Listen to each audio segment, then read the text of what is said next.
কি নিষ্ঠুর মানুষ সে, তাই না? আমার জীবনের ইতিহাসে তো সব থেকে নিষ্ঠুর। কতবার ছুটে গেছি তার কাছে, বেশি না, শুধুমাত্র একটা আর্জি নিয়ে, আমায় তোমার বুকে একটু মাথা রাখতে দেবে প্লিজ। এই কথাতে তার যেন কত আপত্তি, কত বিরক্তি। বলে কি না সেই মন খারাপ, মারাত্মক রকম খারাপ, একেবারে করুণ পরিণতি যাকে বলে। হুটহাট করেই হয়ে যায় মন খারাপ, ক্ষণে ক্ষণে বিষণ্ণতা ঘিরে ধরে। মন খারাপের কারণ জানি না, বুঝতে পারি না মন খারাপের আমাকেই কেন এত পছন্দ করে। কারণে অকারণে চলে আসে আমার কাছে। মাথাটা ফেটে যাচ্ছে যন্ত্রণায়, জানেন? আচ্ছা, মনেরও কি মন আছে?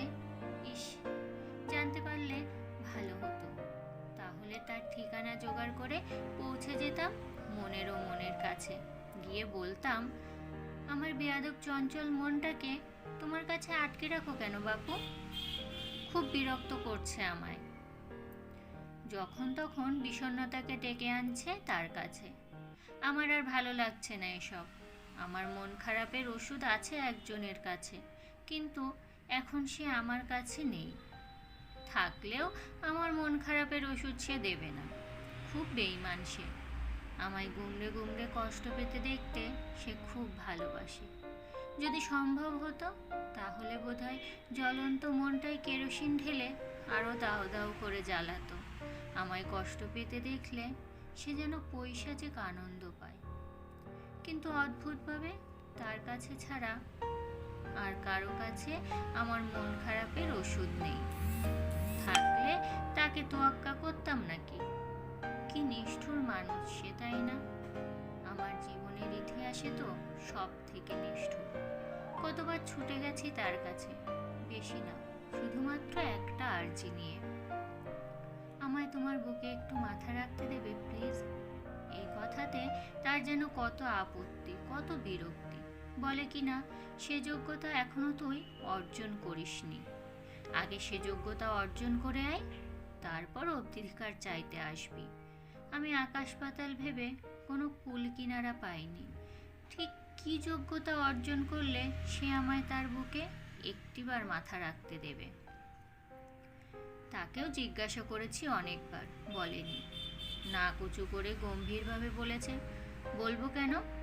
আমি বলে দিলে তো হয়েই গেল। নিজেই ভাব। নিরাশ হয়ে আমার একলা ক্লান্ত মনটাকে টানতে টানতে নিয়ে আমি ঘরে আসি। দরজায় খিল দিয়ে বারবার মনটাকেও জিজ্ঞাসা করেছি, তুই জানিস কি যোগ্যতা থাকা দরকার? তার কাছ থেকেও কোনো উত্তর পাইনি। চোখ দিয়ে জলটাও বের হয় না, আর শুকিয়ে গেছে সব। জলশূন্য মাটি যেমন খড়খড়ে হয়, ঠিক সেরকম আমার চোখের চামড়াটা খড়খড়ে হয়ে গেছে জলের অভাবে। মাঝে মাঝে ভীষণ কড়কড় করে চোখ দুটো, খুব কষ্ট হয় তখন। কিন্তু কি আর করব, সে তো আর বুঝতে চায় না, তাই আমিও আর আগ বাড়িয়ে বোঝাতে যাই না। আমায় ভেঙে চুরে একাকার করে দিয়েছে সে।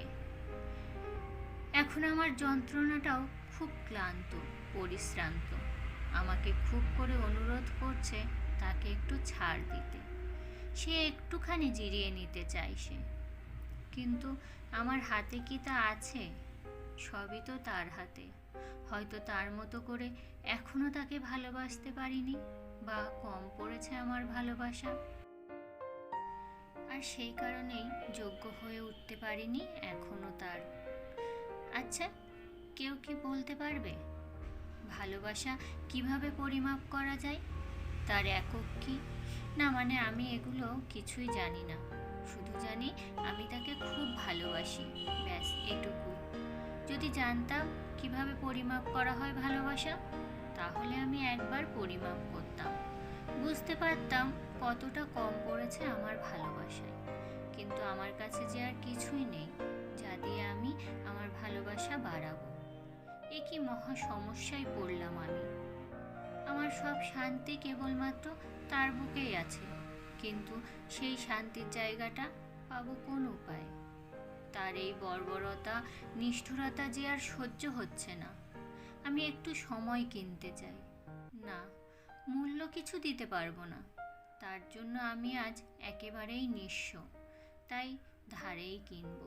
উদ্দেশ্য এই অসহ্যকর সময়টা থেকে একটু বিরতি নিয়ে আমার দুঃখ, কষ্ট, যন্ত্রণা, নিরাশা, হতাশাগুলোকে একটু বিশ্রাম দিতে চাই। আমার জন্য তারা আর কত ক্লান্ত হবে। তিলে তিলে শেষ না হয় সে আমাকে আর আমার বিধ্বস্ত মনটাকেই করুক। লাইক শেয়ার করে পাশে থাকবেন, আর গল্পটা কেমন লাগলো কমেন্ট করে জানাতে ভুলবেন না। আর আমার চ্যানেলকে ফলো অথবা সাবস্ক্রাইব করে আমার পাশে থাকবেন।